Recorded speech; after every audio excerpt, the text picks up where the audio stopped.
I was just saying welcome to everybody. Welcome to, as I said, the patrons, the ambassadors, and the special guests and partners. And mine is but a simple task. Over here is to introduce the guests who have taken their time out to join us. I know there's one more guest who's still trying to get in and will join us as well, but we'll introduce them as well. And to then hand over to the pilots, and which are Tseho, the host, and Derek, the host. I think all of you know them, and let them do their thing. As I said, it's a special occasion, and it's a special occasion for two real reasons. The first is that we've changed the name of Celebrating Women. Now, Celebrating Women is an event that CJ opened up. CJ, do you remember that? Way back in 2020, the first Celebrating Women event, wow. You actually opened that. Yep. And ever since then, when it comes to Women's Day, we just call on CJ to carry on. So that brand has been trademarked by CJ. But also, one of the amazing things about the guests is that they're all massive participants of Value Ed. So it's the first, we've changed the name, but the second thing is that it's the first time that Men of Value and Celebrating Women come together and join into an event that I think is important to talk about certain things with regards to our country and some of the scourges that we are going through. I'm hoping that and know that the conversation is going to be one of learning, and one of insight, and also one of action. And I think our guests will talk quite a bit about the action that they're participating in. And they will also introduce themselves, but for want of the purpose of now, what I'll do is I'll introduce from, shall we say from the youth forward. Well, so she smiles. I'll introduce Thembeletu. Thembeletu Shange, all the way in KwaZulu-Natal. Thembeletu is founder of Integrate Legal Group. She is a lawyer. Don't talk to me, talk to my lawyer. And one of the, again, amazing things about Thembeletu is that she is also a host of our one of our courses called The Law of Consent, which has been very, very insightful. And yeah, a real supporter of what we do at Value Ed. I'll then go on to CJ, who I mentioned earlier, Cheryl Jane Kujenga, who, as I think a lot of you have heard her speak. The last conversation that she had with us was just phenomenal in terms of the Celebrating Women event that we had in August. CJ is a CEO and a CFO. But I know that she doesn't like to be described by what she does. She also likes to just be described as who she is. She's a board member, but she's a friend, a mother, and a mentor. You know, from a professional point of view, if there's anybody that you can go to and speak to about some of the things that one has gone through, certainly CJ has an amazing perspective. Craig, Craig, you know, I just say, Craig, could you come and chat? And Craig is like, I'll be there, right? Craig, thank you. This is, again, also your, I think, third, not more, participation in this conversations and discussions. Thank you very much. And Craig is founder, father of a nation. He's a friend and what I call a warrior in arms. So Craig and I have really been together in terms of fighting the battle that needs to be out there. And then Tebogo. Tebogo was on and then he fell off. Are you still on, Tebogo? But I'm sure he'll come back. I think he's probably having network issues because I know he just sent me a message, but I saw him come on and leave. But Tebogo Majokana, he's founder of a station called Blominati. And then he also is somebody who's working on the ground with another foundation that he started off called Magents, Let's Talk. He's an amazing inspirer talker. I hope he just manages to get back on. And certainly has brought me to a tear, listening to him in terms of his story that he has to talk about, going forward. So that's that. So with that, I've been asked to start with the gentleman. I'm going to say once again, thank you, guests, for this amazing stunt that you're doing today, for taking time out. Thank you to all who've gotten up at 9:30 on a Saturday morning to listen and be part of this. And without further ado, Craig, let me hand over to you, because the ladies have set the pace as to how this is going to work. So I will begin with you to just ask a simple question that then we'll go through with all the guests, which is just, what is your sense of 16 days of activism? How are we doing? Tell us a little bit about yourself as well.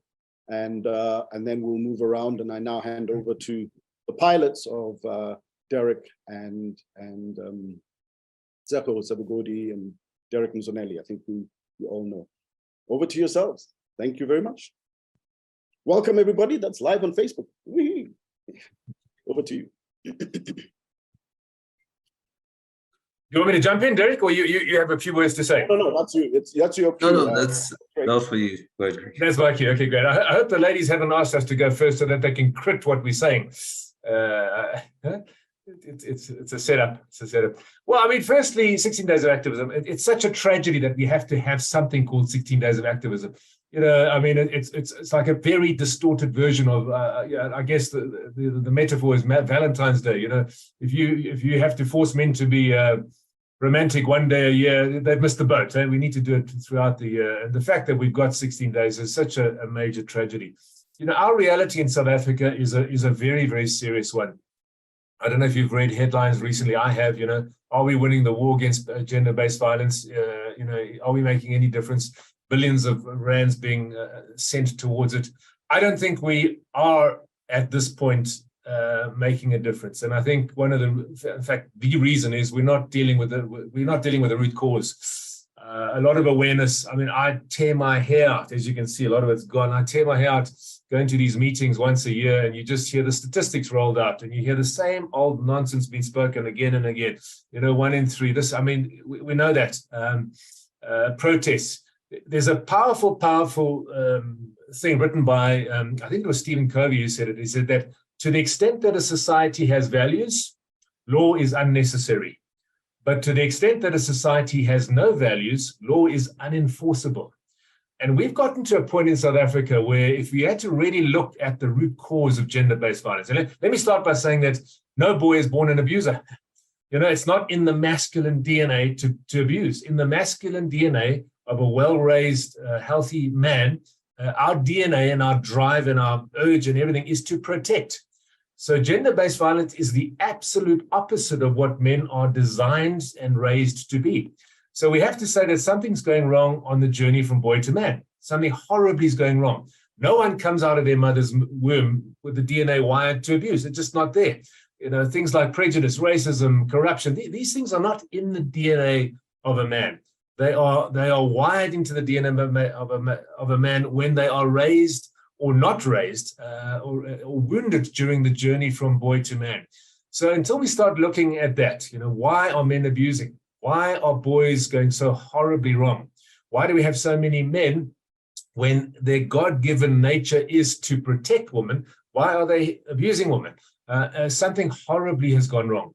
And if you look at the history of our country, we've got a very broken, wounded history that goes a long way back. Broken households, migrant labor, single-sex hostels, the dreadful demeaning of apartheid. I mean, there's so many things that have led to a deep, deep woundedness, which is intergenerational. And you look at the last 24 years too, which have done very little to help, where there's been an entrenchment of poverty, and there's been an increase in the disparity, the wealth gap. So we've got the perfect storm in South Africa. We've got boys who have been raised without fathers. And, let's be honest, as a father, I cannot teach my daughter how to be a woman. Can't do that. I'm not a woman. As a mother, as my wife cannot teach my son how to be a man. She's not a man. I can model beautiful things for my daughter. My wife can model beautiful things for my son and mentor him and teach him. And I mean, let's be honest, the single moms in South Africa are just absolute heroes. What they've done with the little that they have is just mind-bogglingly brilliant. But we need fathers, we need older men, we need uncles, grandfathers, politicians, male teachers, coaches. We need that village of elders, men, to teach boys how to be good men. Because being a good man means you're safe in my space. And Vic, tragically, Derek, tragically, we're not doing that. I've been saying for years that we are building an army of sociopaths in South Africa. Why? Poverty-stricken and unfathered, unschooled in what it means to be a man. And society plays a massive role too. You know, we need the messages we're giving young boys growing up. And maybe I'll end on this because I could go on this for hours. You know, we give men 5 messages growing up: sex, power, money, big boys don't cry, and men are trash. I mean, what a toxic combination of things. We tell boys, you know, and men, the more women you have, the more of a man you are. And media does this. We tell men the more powerful you are, the more of a man you are. And that's how we see power being abused in homes, in churches, in government, in businesses. We tell men that money makes a man. You know? So when a man has no money, he's by default not a man. We tell men that big boys don't cry. You know, whatever you're feeling, don't show it. You can't be vulnerable because that means weakness. And then on top of all of that, we tell men you're trash, you're toxic. I mean, it's no wonder that we are growing an army of men who are abusive.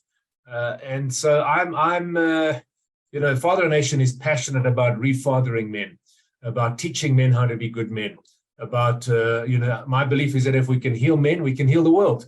But we need to do that. We need to step up as fathers and as men and as male role models. I mean, women are just doing absolutely a phenomenal job in this nation, holding things together. But the men need to step up. The men need to be healed. The fathers need to be restored. That's the only way we're going to deal with gender-based violence. By his very nature, a man who abuses a woman won't listen to a woman. He needs a brother. He needs a brother to say, hey, dude, that's not okay. You know, and as men and as brothers, we need to band together to do that, to restore fatherhood. So let me shut up before I don't stop. Great. Thanks, Craig. Guys, thank you for joining us. My name is Derek Mzonelli. I represent Men of Value. I hope I represent in this forum and outside of this forum. Thank you, Craig, for the wise words. What we were told to do, guys, just to put some structure, is Tebogo will now give us a brief, his perspective on activism, and then we will move on to the ladies. That was what the request was. So if you would just bear with us, that's what we will do. Thanks. Go ahead, Tebogo.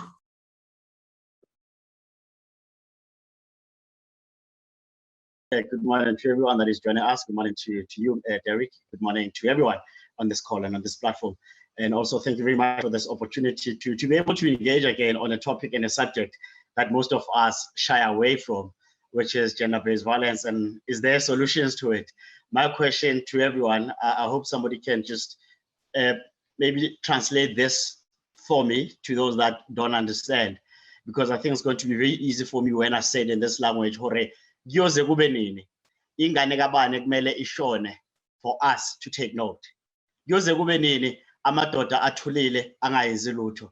Kuyoze kube nini amadoda athi ngingakhala nginganceda ngingayani ngoba indlela engakhona ukwenza ngayo ukukhuluma kwami. I will leave it there to say most of the time it's what we do as men that is seen as a problem to society. But the problem is also what Craig also said here is men are supposed not to cry. We are told, and I said, it's about time that men cry. It's about time that men take out the anger and the brokenness that's in them. And the question that I also have today is, what role are we modeling as men in society? We always talk about role modeling, but what role are we modeling as men in society? If you look at what is happening in our society at this moment, we tend to run away and say we can't do much. If people can come together and make noise about what people can do, we can also make noise and say we can stop gender-based violence. I think it's time we use our keypads, we use our voice notes to share messages of encouragement to men and women to say we can live together. And as men, we can also stop what is happening in a society. And the first point of stopping this is for us to look at masculinity in a positive way. Let's stop looking at masculinity as something that says, I'm strong, I'm better, I can beat up everyone. Let's look at masculinity in a very positive way. And the first thing that I say is we need to give boys that shoulder to cry on. The problem that we have is we don't give enough boys and men that shoulder to cry on. The minute a man comes to you, this is all you do. If you said God to that man, it's enough. And I think we need to stop using this as greetings as men, because it says this is the only way that I know. When you reach out using your fist, I will also reach out. But if you can start saying this, hold my hand as a man, open that hand and hold it. When we greet, let's change how we greet as men and stop using the fist, because this is where the problem is. This using, it's where the problem lies. And what conversations are we having as men? What conversations are we having as men? If a man is talking about how Argentina lost, nobody comes together and say, let's talk about the role that we play in society as men. Our role should be beyond protecting, providing, because we're not protecting enough men. And providing, the only thing that we provide as men, shelter, and most of us can't even provide love. We provide shelter, we provide material. But one thing that many people are missing is love and care. During the week, so a man that has been affected by what he saw his dad do to his mother, and he went on and beat up his girlfriend. And people said the one problem that happened, I was happy that even the mic came out and said, we didn't take him for counseling as a child. How many angry men are out there that were never taken for counseling? Men never even listened to. If we can say, let's give every man an ear. When man comes to you crying, give that man an ear. And when that man comes to you begging, give him your chest, give him a hug, and say to him, you love him, you are strong enough. And the one thing that we find ourselves as men, as much as we are broken and angry, there's much that needs to be said. There's pressure to perform, there's pressure to protect, there's pressure to provide. Those P's break a lot of men, because if I can't provide, I'm gonna go to the pub and get drunk and come back home and do what I can do best, sleep, so that I cannot perform my duties as a man. And when I woke up in the morning, because I protected and provided and I failed to do other things, I think I've done good. It's about time as men and women, we come together. I'm happy about this conversation today to say, men and women, it's time that we come together and come up with a solution that can impact society that we're living in. The challenge is we're living in silos. Women speak about men and men speak about women. There's never a point where we come together and say solutions to our problems is 1, 2, and 3. And I think I'm very happy to be part of this.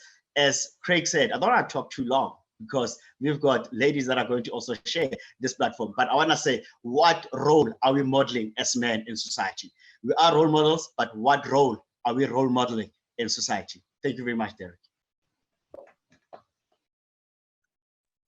Thank you, Derek. Sefo is also co-hosting with us. Sefo, you might want to introduce yourself and then we'll move on to the ladies. Yes. Thank you so much for joining us this morning. Thank you to our 2 guest speakers who were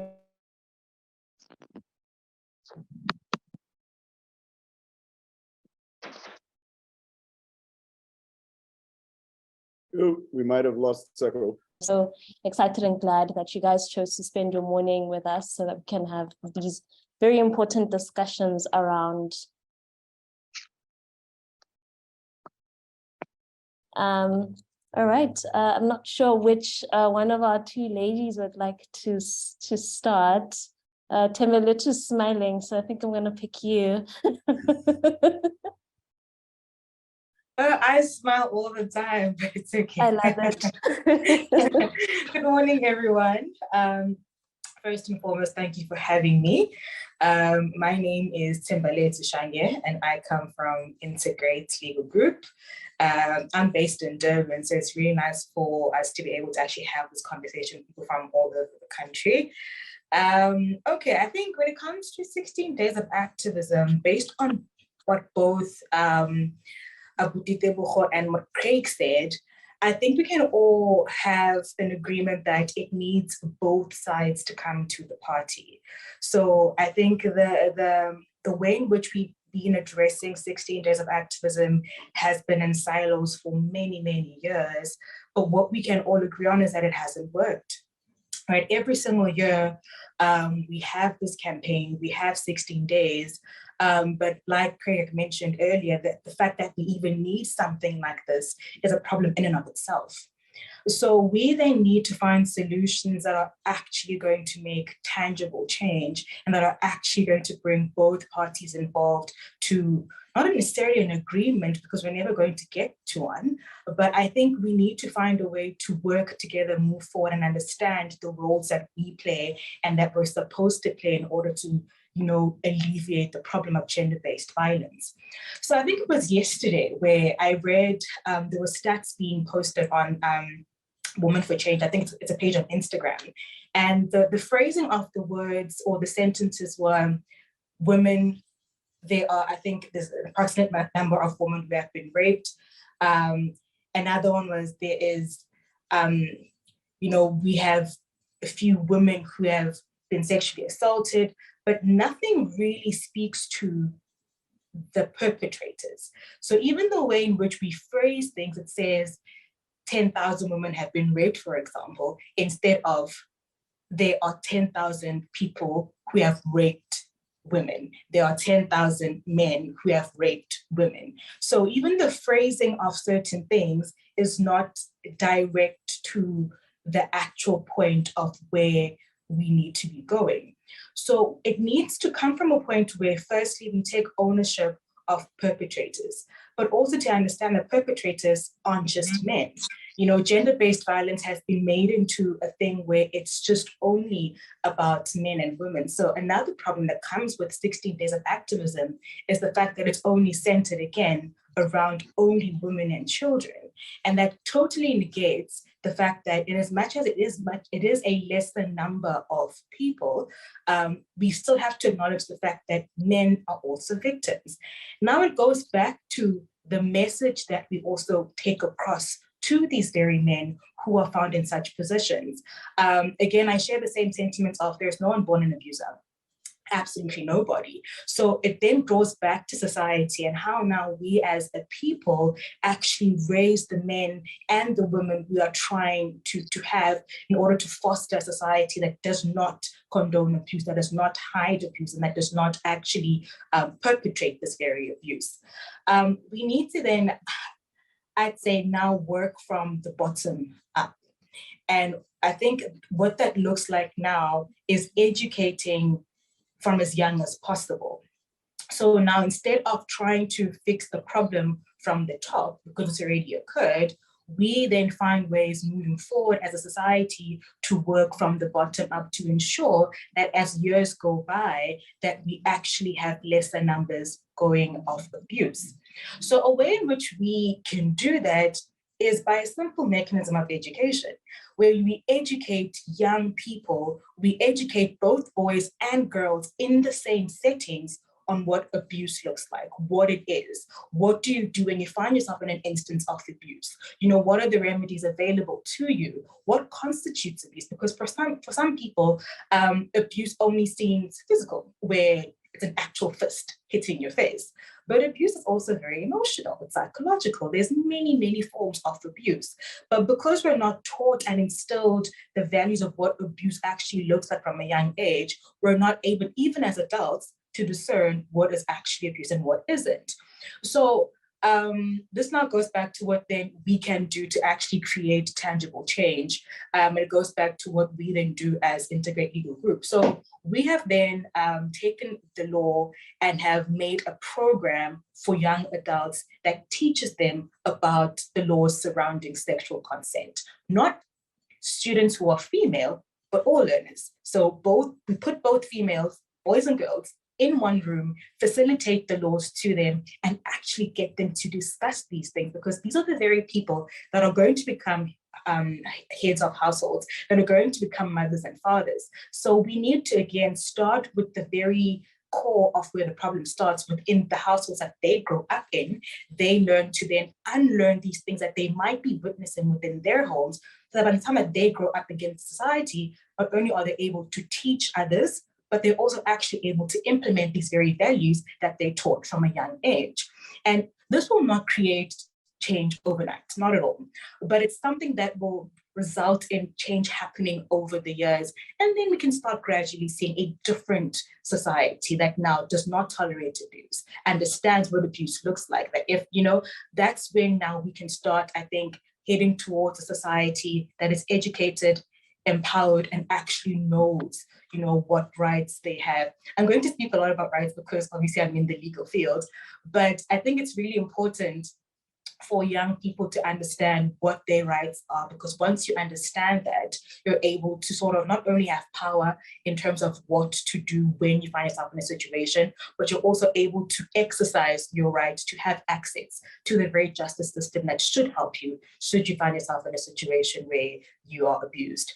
But just to wrap up, because again, we could really go on and on and on, start from the bottom up. I think that is something we can do differently, because what we've been doing has not been working. We're going to have 16 days again next year, and the likelihood of things changing is minimal to none at this point. So I think a different approach altogether is something that we really as a society need to look into in order to actually create tangible change.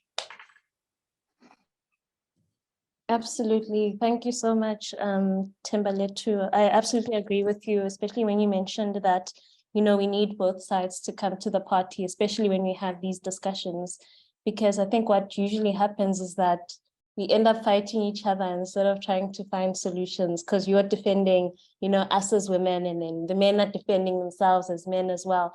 And we just need to start or try to get to a point where we're working together towards fixing our society. And you're absolutely right when you say that we need to start educating, the youth, because they are the future of our country as well. And that we need to make change in our families, because, we spend a lot of time with the people in our lives, our families, and we just need to ensure that, the conversations that we have with each other, ensure that we let the youth grow up with core values that are going to make our country a better place. So again, thank you so much.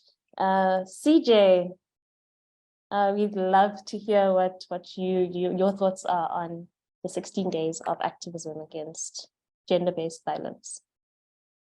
Thanks, Seko, and good morning to everyone. Before I share my reflections, I just want to thank Craig and Toboko particularly.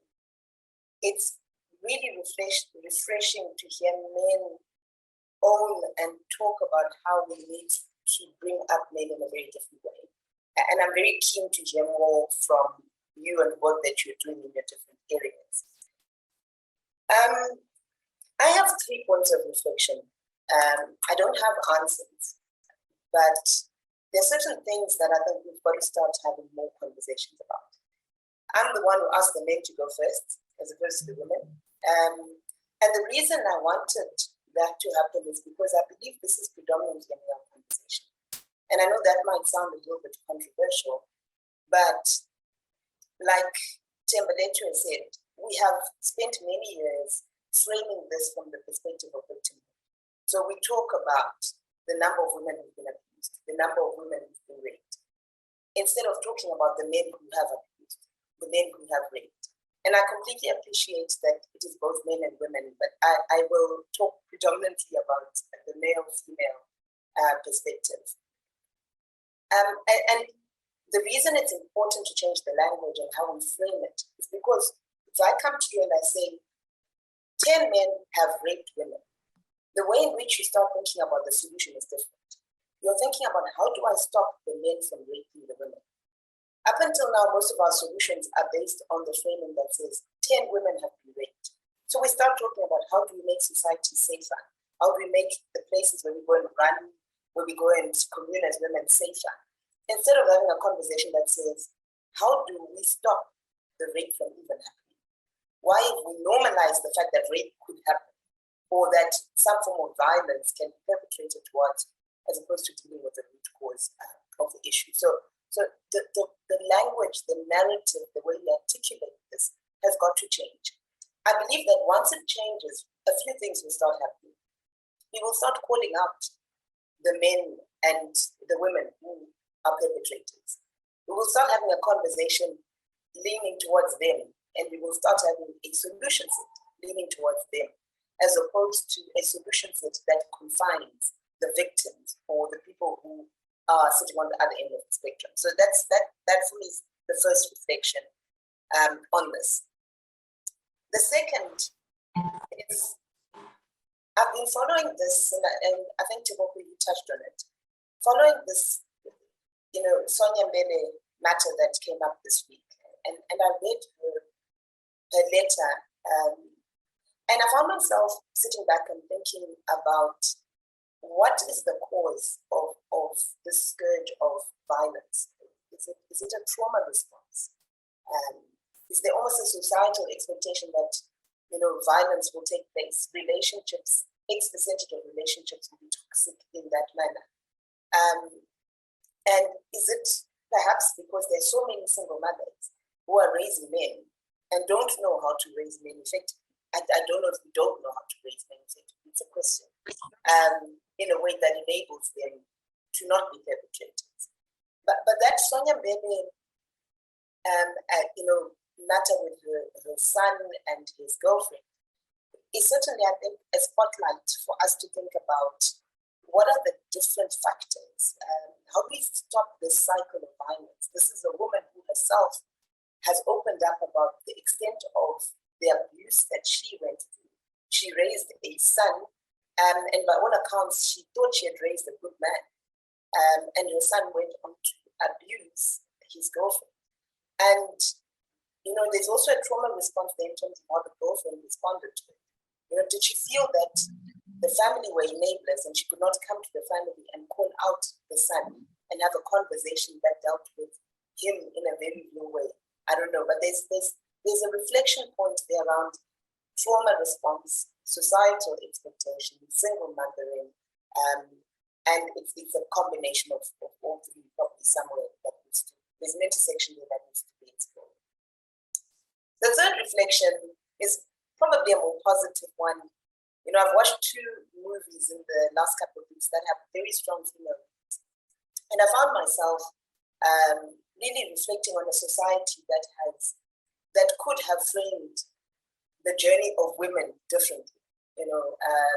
If any of you have watched The Woman King and Wakanda, you will see that women are not portrayed as frail. They are not portrayed as being overly independent, because I think that's also the other challenge you have with Hollywood, where when women are not portrayed as frail, they're portrayed as being, almost the anathema of that, where there's a negative connotation to their independence.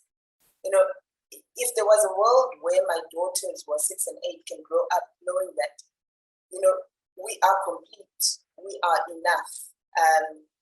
We do not need to subjugate ourselves to anyone in the same way that any sons that we have do not feel the need to subjugate. Would that shift this power dynamic that results in the extent of gender-based violence? Again, I don't have answers. It's a reflection point to say, is there a societal construct that has become so normalized that we've actually got to be very intentional about untangling? Who are the perpetrators? What is it that causes us to get into this space? How do we as women see ourselves?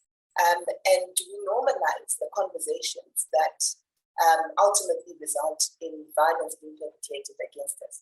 I really liked the conversation we started in the meeting, and I'd love to explore it more around teaching consent and teaching the narrative and the language that ultimately results in an understanding of what consent is to both men and women. And if I frame it differently in the context of this conversation, around teaching what violence looks like, because it's easy when violence is a slap. It's more difficult when violence is someone saying to you, oh, you need to maybe lose a bit more weight.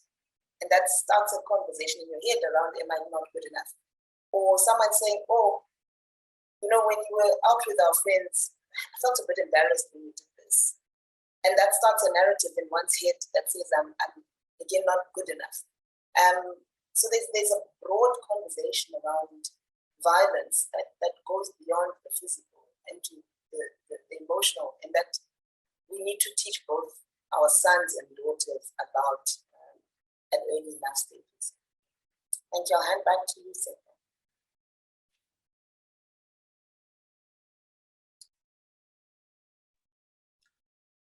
Am I back? Can you hear me? Great. Yes. Absolutely, CJ. I think it's very important for us to like start changing the way we articulate things in the language that we use with each other. I actually came across a very disturbing video this past week. I'll share a bit of context around that video, but it was a teenager. She was probably babysitting or looking after a young 2 or 3 year old. But what she was doing is she was like tongue kissing this little boy, this 2, 3 year old, and taking a video and recording it for social media. And I was so disturbed and I was so shocked because you understand or you realize that, you know, the youth, the teenagers don't know what they're doing. And they're obviously learning this from somewhere, you know, from households as well. So they don't even know what they're doing. But for the mere fact that, you know, she's taking a video of her tongue kissing this little boy. And I actually had this conversation with Uncle Vic, and I was like, I'm not sure if, you know, the child is going to remember that, but he's going to grow up looking at women in a very different way, as opposed to just being a little boy. So, you know, I feel like we as adults, we have a very, very huge... Guys, can you still hear me? Yes, that's okay. I think Craig has an issue with his audio. So I was just saying that I feel like us as adults or, you know, active members of society, we just need to do more. I don't know whether it's like we mentioned, whether it's the conversations that we have with each other. Maybe we just need to bring back, you know, like community within our communities, a sense of community within our communities, as in, you know, calling out these things that happen that we see on social media, not only that we see on social media, but in person as well. Perhaps, you know, we need to start having voices around what people are doing, because I don't think they realize that what they're doing is wrong, which is another conversation. I'm not sure if anybody would like to add on that or what their thoughts are around that, because that is a little boy. So can you imagine the kind of man he's going to grow up to be?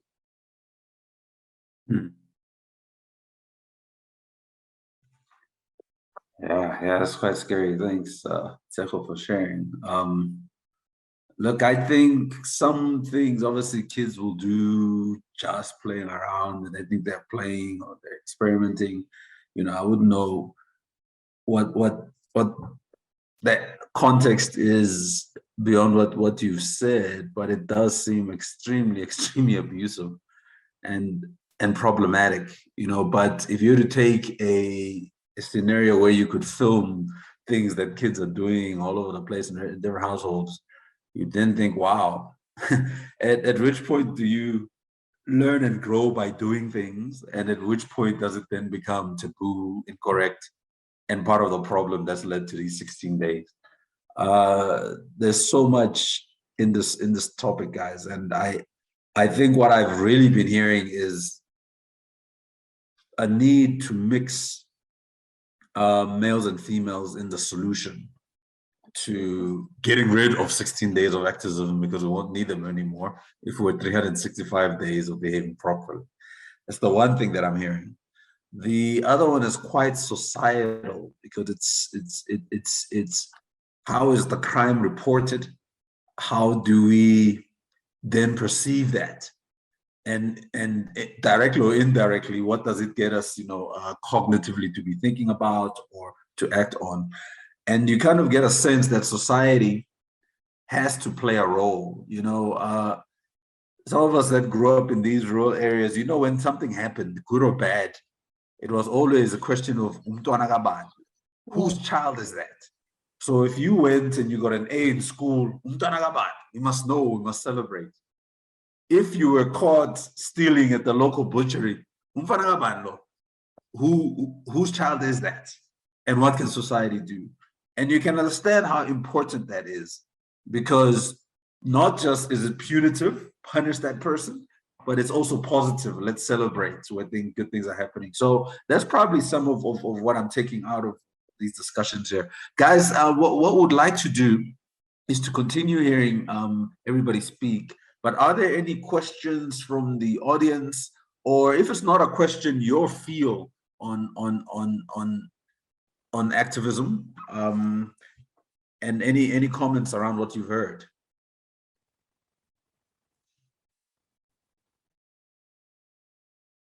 Also, please feel free to type in any questions that you have in the chat box, and we'll get to them as we chat. I would like to probably say something. My camera is coming on as we kick off, and I just want to go back to Tembuletu around. We actually in Value have now got a course called Law and Consent, and guess who hosts it? Tembuletu.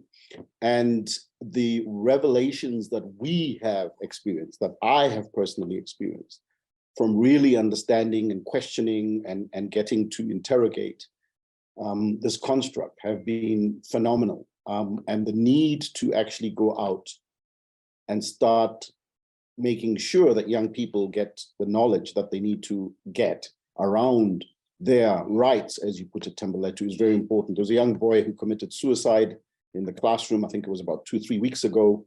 I think he was a grade 11 student because he had been accused of rape. And he saw no way out because of the implications that came with. We do not know whether he did it or didn't do it, but I don't think he understood what the construct was from a legal perspective or in the process that needs to be undertaken. So well done, Tembuletu, for what you do in that area. It's critical. Thanks. There's a question here for Craig. Craig mentioned that there are 5 things men are taught that are toxic. Can you share how best to reframe what should replace these? Great question. I mean,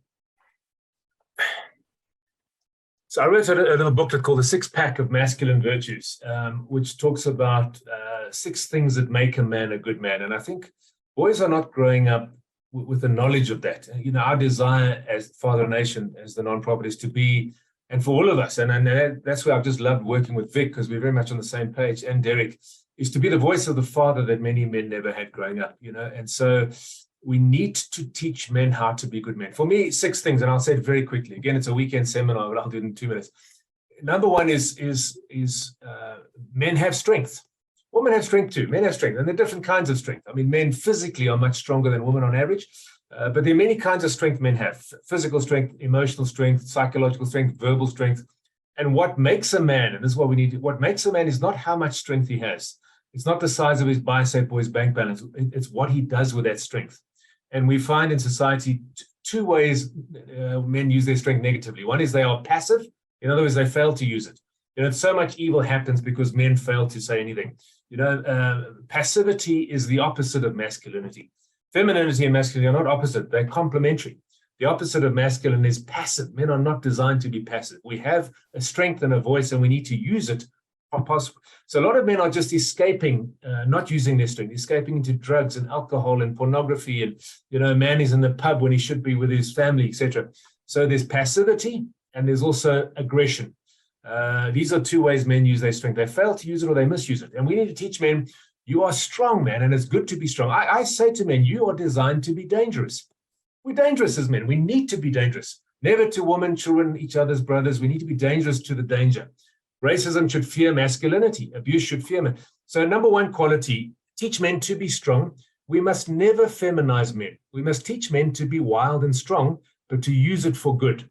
So that number 1 quality, use your strength for good. Number 2, judge yourself by your character, not by your image or your possessions. It's by your integrity. It's by the values you hold. If we teach men that values and integrity mean more than possessions and image. Number 3, we need to teach men to tend their fields, to take full responsibility. to step up and say, you know what, dude, you have a field, and in that field are the people in your life, the material goods in your life, your roles and responsibility, your citizenry, yourself as a man. Take full care of that. Everything in your field needs to be well cared for, well tended. Number 4, build a band of brothers. We tend to go it alone as men. That's why men commit suicide 4 times more than women. Why? Because often we don't share with other brothers. Men, we rip each other off. We go and watch a game of soccer together. We have a beer together, but we don't honor each other, know each other, care for each other, stand for each other. We need that. We see the World Cup being played now, and the best teams are the teams who are not solo acts. They pass, The worst teams, and that's a South African issue, we hold the ball to ourselves. We want to be the heroes, And so we need to build a band of brothers. The 4th thing that we need to teach boys and men is to mentor the next generation. Every one of us as men is being watched. We're leaving footprints. Where do those footprints leave? We have to mentor the next generation. And finally, we need to make the world a better place. Men have the opportunity of breaking cycles. If I come from a fatherless family, I will be a present father. If I come from a family that had alcoholism, I will be a sober man. If I come from a family of neglect, race, or whatever it is, I will break that cycle. And I need to be a man who makes sure that I make the world a better place. So if we teach men and say, your greatest measurement of your success is not the car you drive, it's not the woman on your arm, it's not the school your kids go to. Your greatest measurement of success is what impact do you have on the people around you. If we teach men that, then we will raise men to be good men and not live for themselves. Sorry, long answer to a short question. No, but it's thanks, Craig. It's well phrased, and I think, I wrote it down, and I've heard you many times speak about the importance of brotherhood. How guys tend to be able to make friends easily. You go somewhere and you're high-fiving, you're spending time out 7 days a week, and meanwhile you're alone, you're an island. And I think it's quite important to understand the role that brotherhood plays. And I think, Tebogo, you had even touched on that aspect as well, really, because men need mentorship, and you almost need a big brother day in, day out, so that when you go off course, you can be brought back on course before you off ramp completely. So no, a well answered. Thanks a lot for that, Craig. Tebogo, I saw you nodding quite a bit there, and I thought maybe there's something you wanted to add.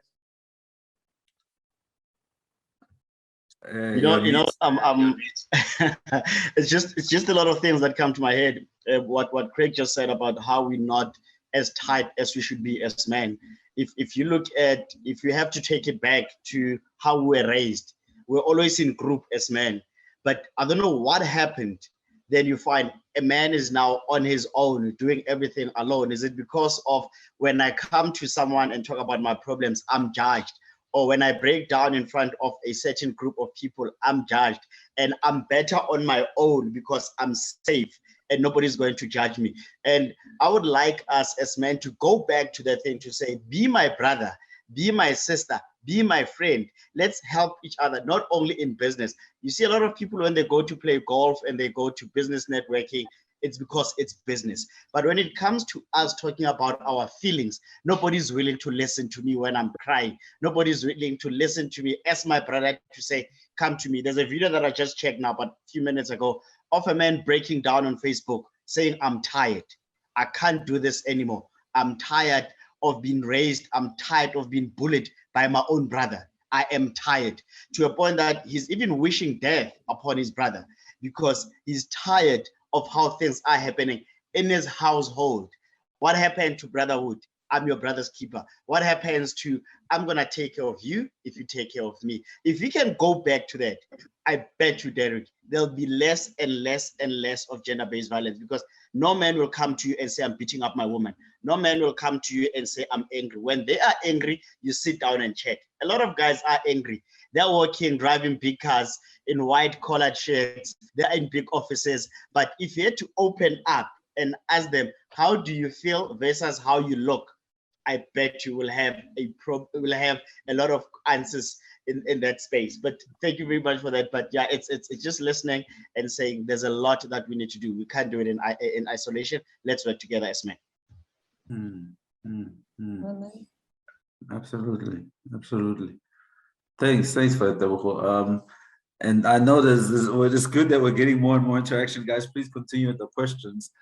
Josh here had something that's seen that I think it's probably Tembaletu's link, because it says, would it be possible to offer any insight around the accountability that parents are responsible for when it comes to actions of their children?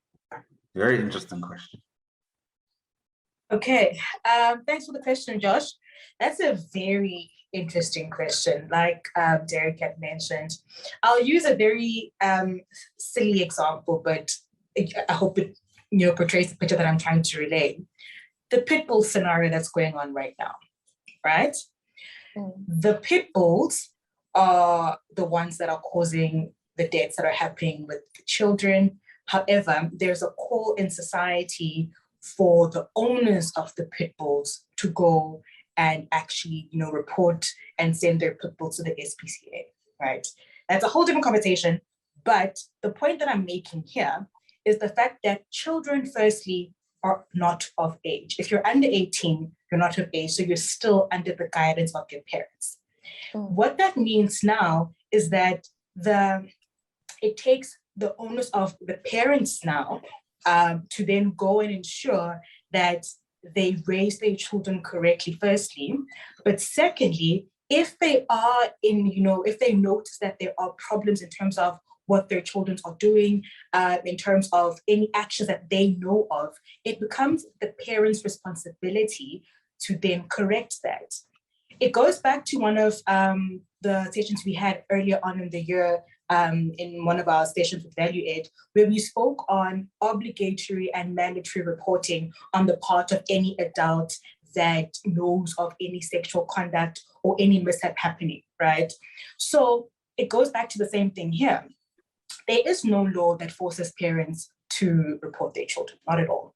However, if we as a society, remember, we can actually shift and change how laws work. For example, let's take the LGBTQI community, for example. Now, because of the shift in society, they're able to have civil unions. So the society determines what law looks like and what the responsibility looks like in terms of the legal implications of certain things. Similarly to this, at this point in time, there are no laws that force parents to report their children, but with the shift in society that sort of says, you know what, these people are not of age. They're not in a mindset that allows them to make sound decisions. Let parents now take accountability. Let parents now be the ones who actually, take accountability for the actions of their children. But moreover, let parents be the one who ensure that their children firstly behave correctly. And in the event that they don't, they have a level of responsibility as the legal guardians of these very children and the perpetrators.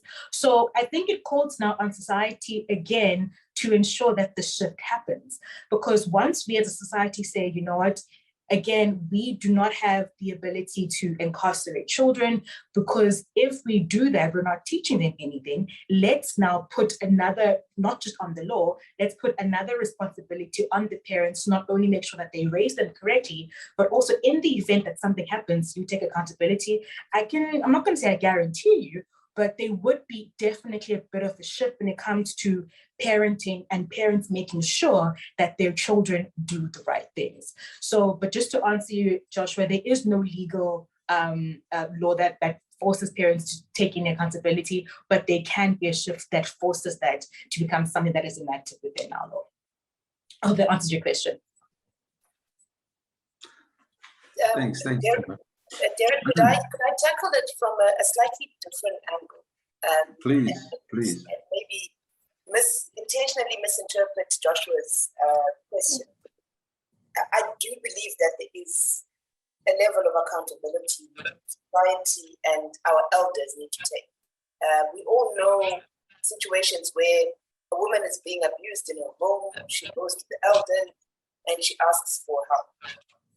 And she is told, you know what, this is normal. This is what happens in marriage. This is what happens in relationship. What did you do to anger your husband? and she is sent back. And there is a conversation that we have to have around the enablement in those instances. And typically that enablement comes from women, our older women, who we look at as our parents, as our guardians, that tell us that it is actually normal to be abused in relationship. And that filters into the relationship spaces as well. Very, very true. Very true. Geez, no, I think that one, thanks guys. And I think it speaks to, look, I guess because something is in your history, it's deep.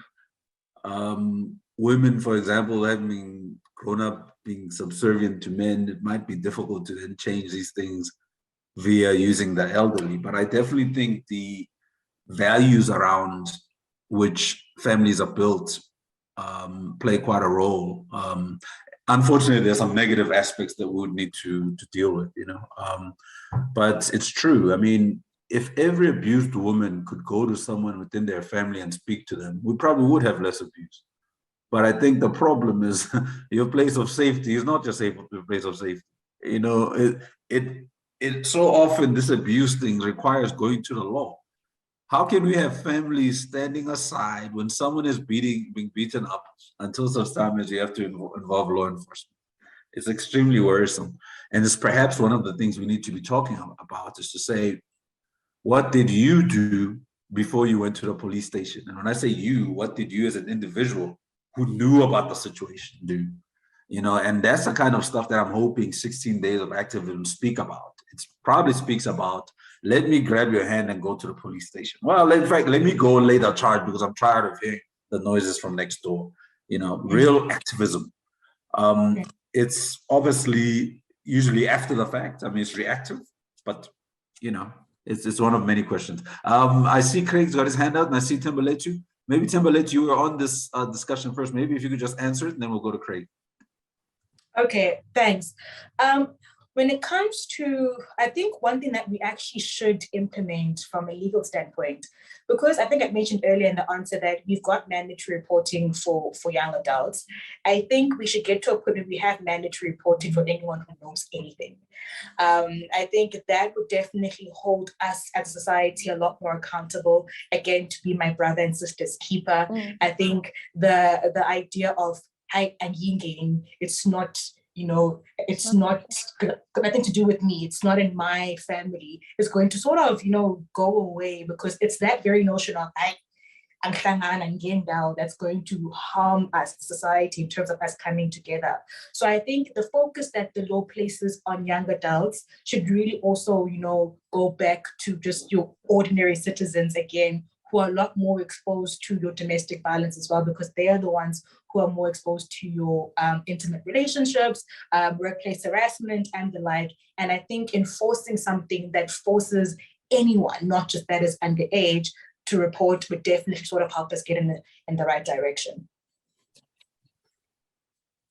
Interesting. Yeah, I think legally there probably is a lot that can be done. But again, the onus still comes back to the individual to get up and act. But absolutely. Yes, Craig. Yeah, you know, I think at the risk of being controversial, this issue that we're dealing with is way, way deeper than a lot of us admit. Law is absolutely crucial. We need convictions, we need good law enforcement officers, we need very good law. We have a world-class constitution, which is not helping our country to stop this. And this is the problem. I'm going to read something to you that will shock the pants off you. We do work in communities around South Africa, and one is Alexander. And this is a message from a teacher at a school that one of our facilitators was about to run a session. His name's Sydney Madibo. And this is from a teacher. Said, "Good morning, Mr. Madibo. Hope you're well. I'm not sure what topics you cover, but please don't leave out robbery, hijackings, and Nkabi." Nkabi is a hired assassin, someone paid to kill somebody else. She said, "We have learners who are on bail because they robbed U-Save along London Road. Another grade 11 learners on bail and will be going to court on the 5th of December. They were caught hijacking a car. Another grade 12 learner was shot dead in a hijacking that went wrong, was buried last month. We also buried a grade 10 learner who was in Nkabi. Who was stabbed to death by another Nkabi from our school.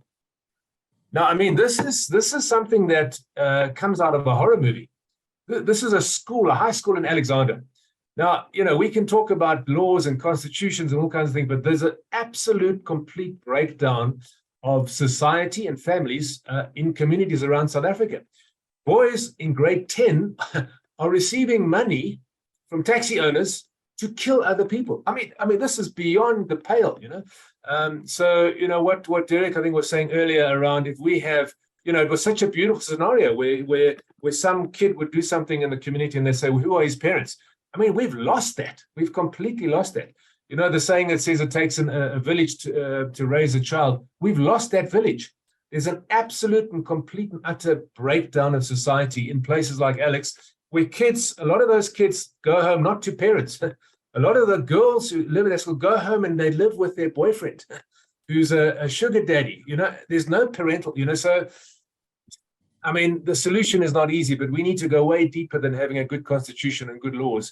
The very policemen who are enforcing those laws, those policemen are broken men often, not all of them. We got amazing policemen and women, but a lot of those men are broken. You know, a woman will come and report a crime and he'll say exactly that, you know, what were you wearing? A man will come and report and he'll say, oh, what's wrong with you, you know? So we need to look at solutions that go very much deeper to healing our broken society, broken families, absent fathers. You know, the mothers in Alexander, man, let me tell you, those moms are heroes. But you know what they do? They get up in the morning and they take a 4 o'clock in the morning taxi to get to work as a domestic worker. Their kids are left alone in Alex. The fathers are absent. You know, I mean, this is a tragedy that needs very, very deep solutions. And we need to stop talking, I think, at the surface, talking right down deep into where have we gone wrong and how do we fix that? And Craig, if I could jump in and add, because I actually think you're absolutely right. I feel like we're having a very surface conversation about stuff that is extremely deep. And if I contrast, you know, so you talk Alex, let's take a look at some of the things we've heard happening even in the private schools, where yes, the parents are not absent because they've woken up at 4 to go and be a domestic worker. But there is a prevalence of interactions and relationships that are already toxic, even in our private school system, even our model system, where our children are not being taught. And I'm trying to be diplomatic, but actually, let me just say, I think we already see markers for abuse at very early stages, even in neighborhoods and in areas where we should theoretically have more stable family structures, which to me talks to the fact that this is actually a very deep scourge that we've got. And I don't know whether it's perpetrated by social media. I don't know whether our children and our young adults believe that this is how life should be. And if it is, then it's certainly a massive indictment on us who are older, who have role modeled relationships to them in a toxic manner. There is a conversation that we really need to have that goes to the root cause that says, how do we make sure that our boys and our girls are grounded enough and are comfortable enough in their selves that abuse does not become a cycle, that they see it, they stop it, they walk away. But at the same time, we've got to take into account that they're also battling many demons. And so sometimes this is just the tip of the iceberg. It's a result of, it's a consequence of the world in which they live. And it has been so normalized that you can go to a party and you can be gang raped. And you come out of that and it is what it is. It happened and you move on. You can be in a relationship with someone who is emotionally abusive and you don't even realize it's emotional abuse. That you can be in a relationship where there's physical abuse and you just say, look, it is what it is. This is how things are. This is how he shows me he loves me. And we've got to have a conversation around that. And what are the causes for that?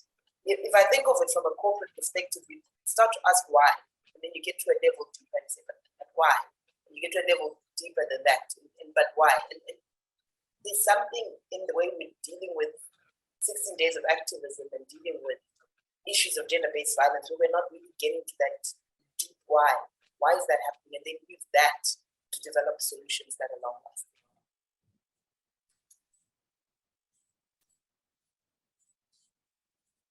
Absolutely, CJ. We've got a couple of questions or hands up. I'm not sure if Nonhlanhla wants to say something. Yes. Good morning, everybody. Morning. So, Craig mentioned a lot of things that were actually lingering in my mind, but then I did not know how to structure those questions. So, firstly, thank you, Craig. So I'm just going from a teacher's perspective. I teach in primary school. We teach in primary school, myself and Lerato, and we see a lot of shocking things, and kids should say a lot of shocking things, and we experience a lot of things, especially as female teachers. So I'm just going to mention one incident. Didn't even happen at a school, right? We were in a lift, and then there was this man who was there with his little boy. And obviously the little boy will be going to preschool, grade R, grade 1 very soon. And the other guy was just saying, pointing at my friend and saying, "Naintombi," you know. And mind you, that is an adult. And number two, he thought it was cute. And at that point, I was just so mad. But then the environment that we live in, you're even afraid to call people out because you don't know what is going to happen to you, right? And that's the first problem. Imagine now that young boy next year goes to Lerato's class. And then now she sees her, and then what is that boy going to see? Intombi, obviously. This is a girlfriend, not my teacher. And another thing, we have experienced that a lot, where parents come to a school and then maybe they start making moves on you in front of their boy kids. And then the behavior just changes. Again, with girls, you would get comments like, teacher, maybe if it's market day or that day we're having a spring day or whatever, and then you get some girls saying, boys must give us money, you know, all of that. Young girls in primary school, I've heard it myself, with my own 2 ears. And they were like, boys must give us money. Why are boys so stingy? And you can tell that comes from home, right? It's a societal problem. So there's a lot going on, and we need to get to the roots of the problem, because if we're just going to say, maybe let's involve the law, we all know most of the time you go there, you don't even receive any help. There's a million incidents that we've gone through personally, that people who are close to me have gone through personally, that they haven't received help. They'll just tell you, just be grateful that you're still alive, and then just leave it at that, right?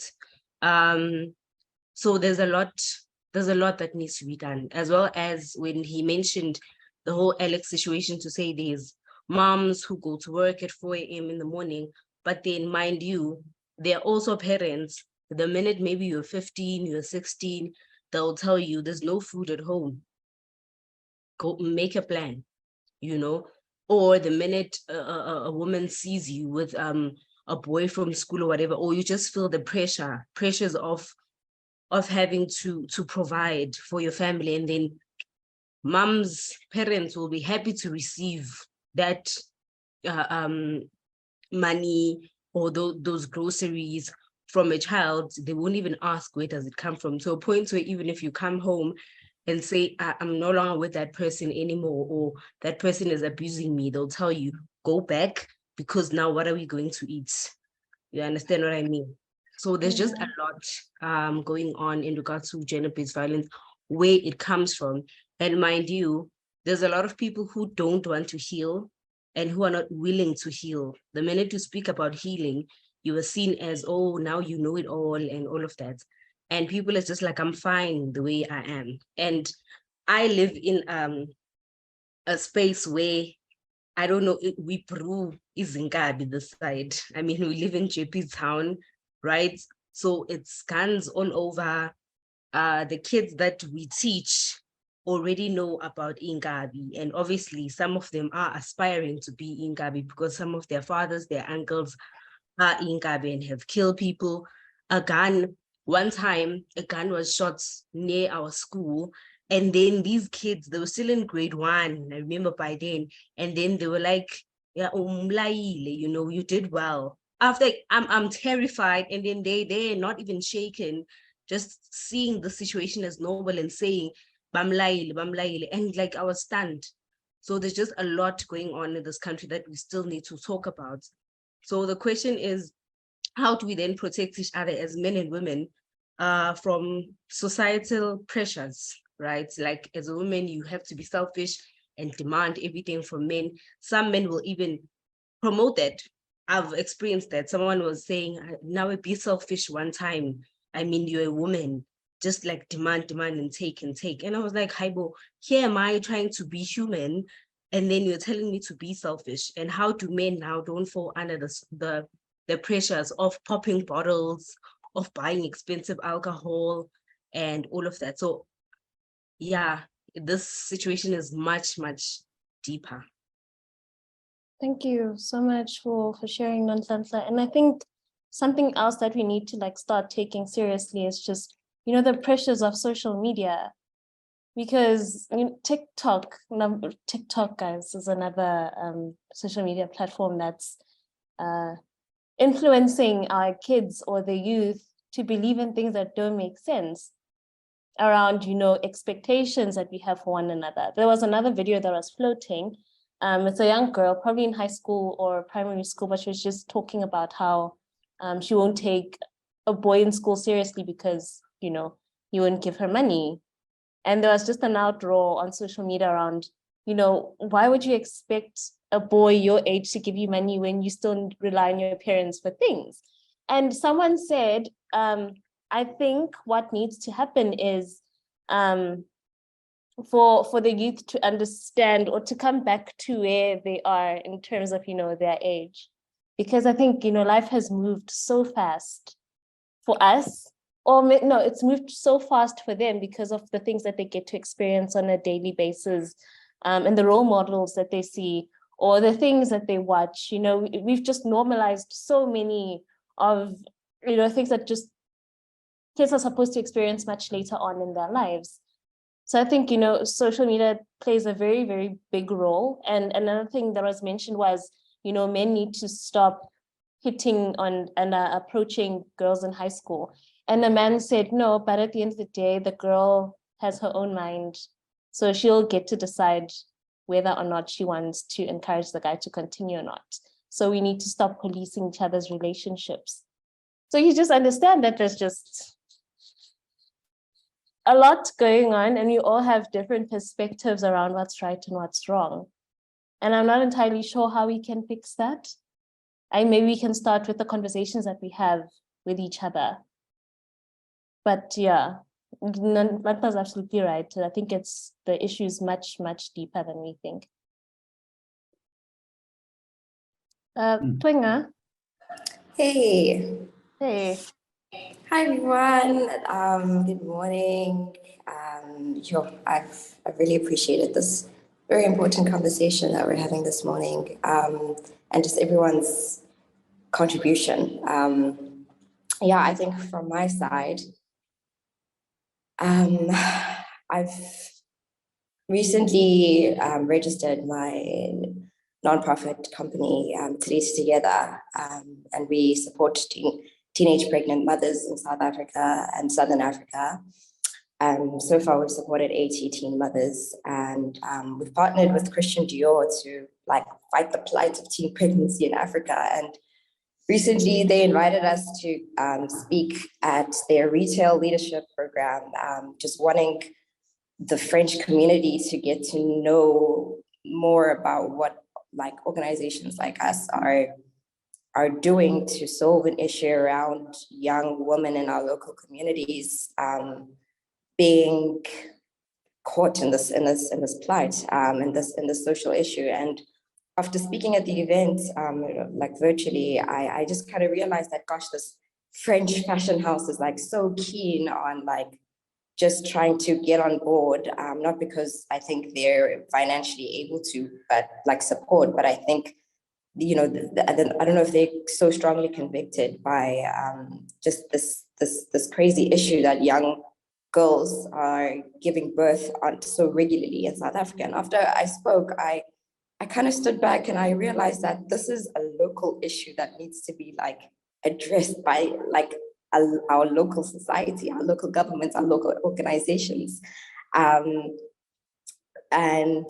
it made me kind of just, think of the experience of, so for how South Africa, or at least those who have encountered my organization, have sort of viewed what we're doing in empowering these young mothers through education and through trying to help them understand what being a mother at such a young age means. And a lot of South Africans have like kind of said, it's great, you're empowering teen moms and you're supporting them and you're helping them and you're making them feel like, there's, more to their lives than, teen pregnancy and having a child so early. But there's the factor of like, prevention. Are you teaching them like, consent and like all of that stuff? And there's almost like the sense of, people not wanting to be seen supporting teen pregnancy. And it kind of made me feel that like, I think a lot of us as like just a nation, this sense of like, I don't want to be seen cleaning the mess. Like we don't want to confront like the mess that we're in, and we don't want to actually get on board to having these type of conversations on like a national level, that we have this issue that we need to solve because of the stigmatization around teen pregnancy. And yet I feel there's a saying in Christianity, I'm a Christian, and there's like the saying, there's like power in like secrecy, or there's power in like sin thrives when it's not addressed. Like so much of it can happen when we're not actually talking about it and we're not actually addressing this issue.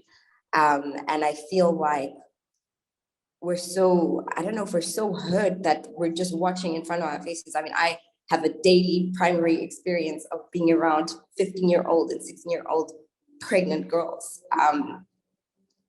It's mind-blowing. And what I've realized from them is that it's also like, it's a mindset thing. Like it's normal. They're shocked that I don't have a kid at this point. And I'm 23. So it's really scary. And what I've been very challenged by recently is also just realizing how these girls become the face of teen pregnancy, as if they were the only ones involved in getting pregnant, and their impregnators kind of get away with it scotch-free. Most of the 18 girls that I'm supporting, they're like the people who impregnated them are no longer in the picture. They're raising the child on their own. And boys, they just kind of, the boys or the men, they kind of just get on with their lives. After the deed is done, they move on, they go back to school, they finish their studies, they, they progress in their education, they, apply for jobs. And suddenly it's just this young girl's problem and her family, if she has a family. I mean, the community I support in Cape Town is a very underprivileged community where the girls don't have like the means or family to support them in raising a baby when they're still in like grade 9. So it's crazy how the gender inequality in the situation, and I think that's the root of why Talisa Together wants to support these moms, because they're all on their own. The boys, the impregnators, they're gone. They ghosts, as if these girls got pregnant on their own. And so, yeah, I think my prayer and my cry is for us as a nation to like locally like confront things, like proper, like have the fact and be like bold about it and stop stigmatizing things and like, sort of setting it aside and be like, yeah, that's an issue. Actually actively try bring it to the front and be like, how can we prevent this issue?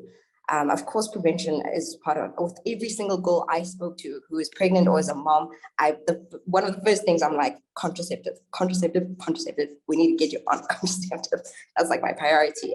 And speaking to schools, educating that, guys, this is a really tough route to go on. Mentally, don't think that this is like easy and that it's just intercourse and it's just, pregnancy, So I really appreciate this conversation. I really hope as a nation we can one day actually sit together and be like, this is the issue. This is what we actually can do as a government, as a society. Society members can actively get involved in changing the mindsets of young people and in preventing teen pregnancy at such a scale that it is a challenge in South Africa. We can do it. We have it in us.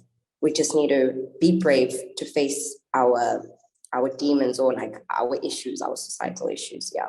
Indeed, you said something so important that, we don't want to confront the mess that we're in. And I think it applies to everything else we're going through as a country, similar to, the potholes, load shedding, everything else. We just don't want to confront it. And I think it's time that we do.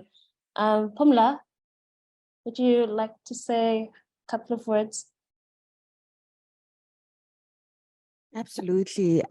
Good morning, everyone. I'm in transit, so I will not be switching on my camera, and I'm hoping that the earphones I'm using are canceling out the background noise. But I have been listening this morning. This is my first session. Thank you for the invitation. Just some thoughts that I just wanted to table is the fact that there seems to be an emerging theme from these conversations, that there is a need to have multiple brave conversations, and I think the platform that you've created here allows that to happen.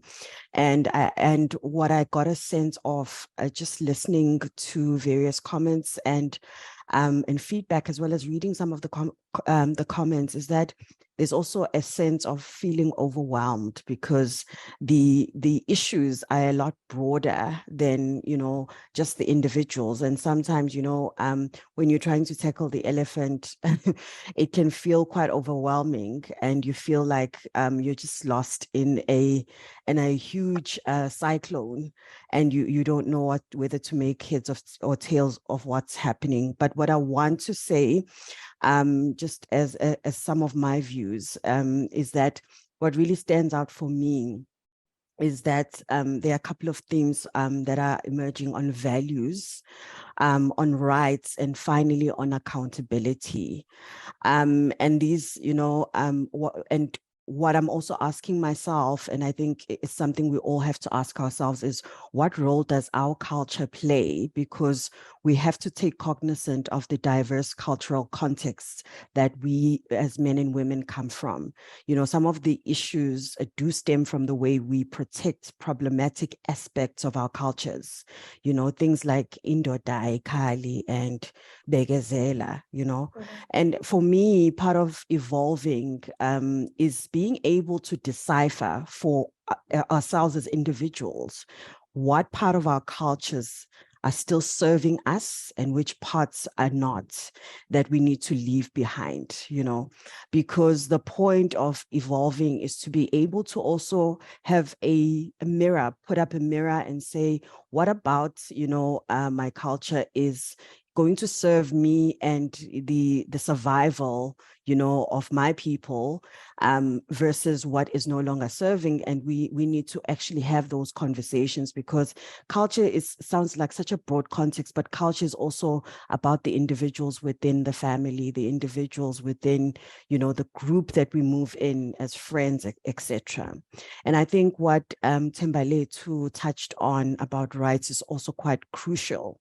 If as an individual, I understand my rights and also know what those rights and I know that those are rights that I have also apply to the person next to me, it forces me to be accountable, not just to myself, but it forces me to be accountable to the person next to me.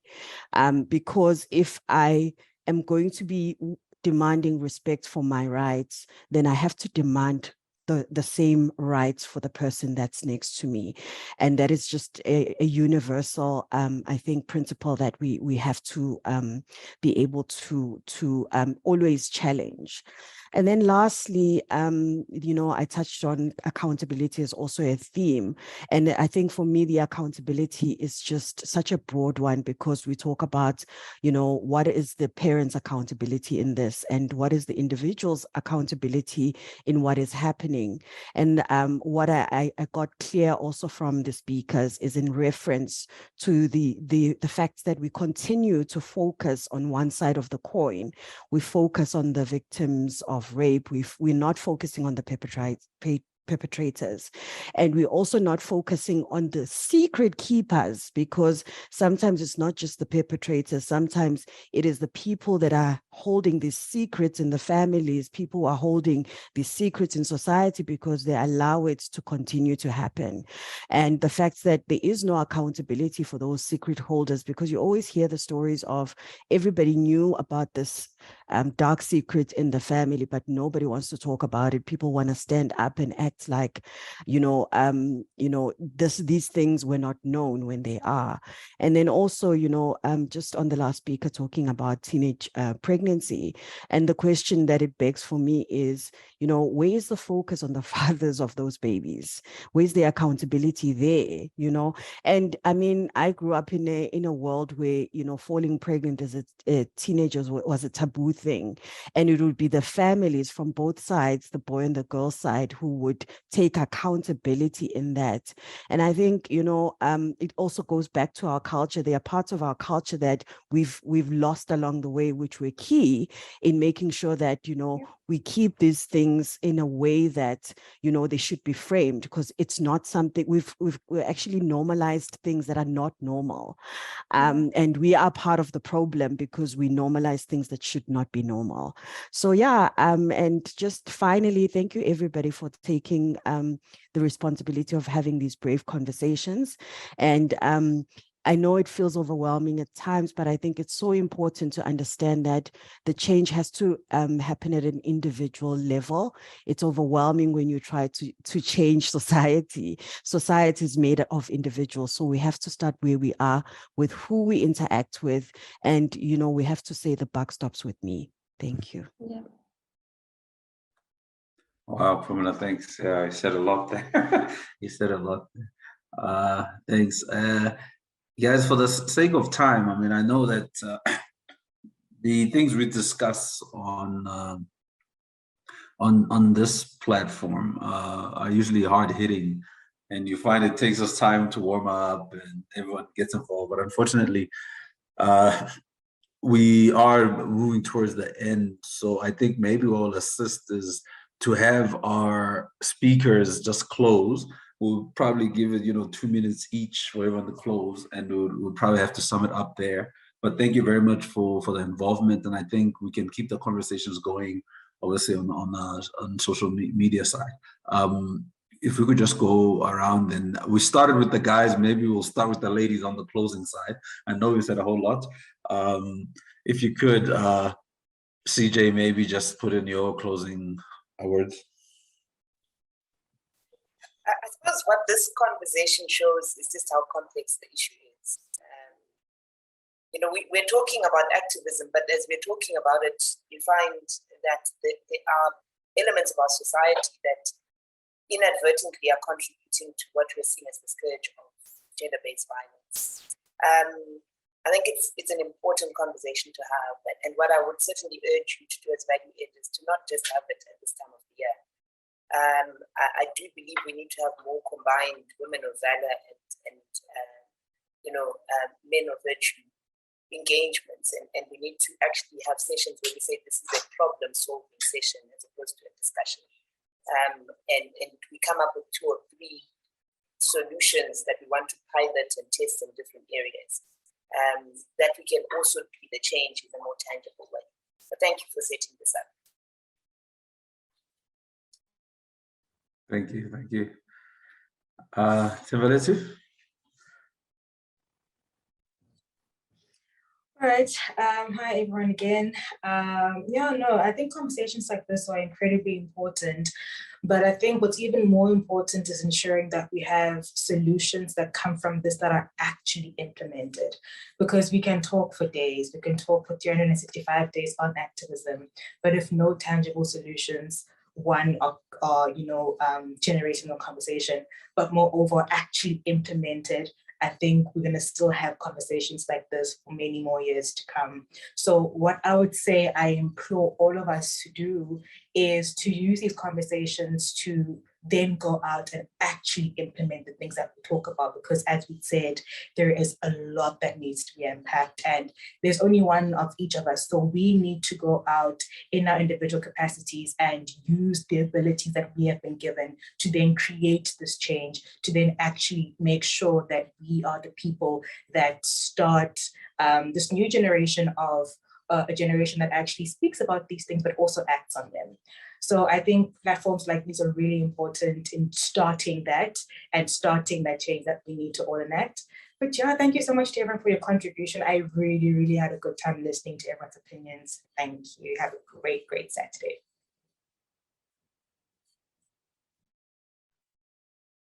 Thank you, Temeletu. Thank you, Temeletu, and thank you so much, CJ. I think we can let our gentlemen share a couple of closing statements. Would Craig or Tebogo like to go first? Okay, no, it's fine. I'll go first. I want to say thank you very much for the invite and the engagement. I think, as Temeletu said, we can have 100 of these, but if you don't go back and put into action the words that we're talking about here, it will end up as just a conversation. And it's high time that as men and women, when it comes to gender-based violence, it not be something that we pointing fingers at one another. If you can stop saying it's men that are doing it and stop saying it's women provoked me, and we do it together and say, how do we find solution? I feel for every teacher that is on this platform that they are dealing with angry young boys and girls. And if we don't stop it at that age, if we're not going to stop it at that age to say the conversations that they have, what we're having in our homes, I always say, one thing we take for granted is this tool that everyone, when they're talking at home and answering calls from friends, they say a lot of stuff and thinking that their kids are not listening. Let's try to be very careful of the things that we say when we're talking to our friends.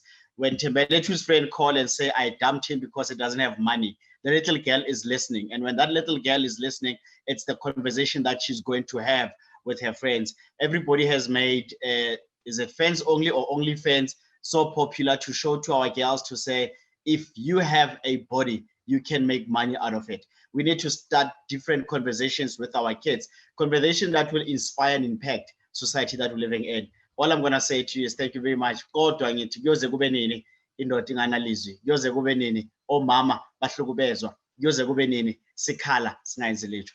Thank you. Thank you so much, Tebogo. Craig? Yes, I mean, it's a deep, long conversation. I mean, for me, I think I just need to emphasize that the only way we'll fix this is to understand why it's happening. We talk a lot about masculine abuse of women and women abuse of men. The reality is that masculine abuse of women is far more destructive and dangerous. The vast majority of sexual abuse happens by men. The vast majority of violent women tend to abuse with their tongues, don't they? Men abuse with their fists and physically. And we need to fix that. And the four reasons for me, there's never an excuse, but the four major reasons why gender-based violence is happening is number one is wounded men. Men are growing up unfathered, unvalidated, wounded, damaged men, feeling inadequate, and then this plays out. Number two is a false idea of what it means to be a man. We need to teach men broadly. We need to value men. You know, President Ramaphosa recently said that we need to redefine masculinity. And I actually disagree with him. I think we need to rediscover masculinity, not redefine it.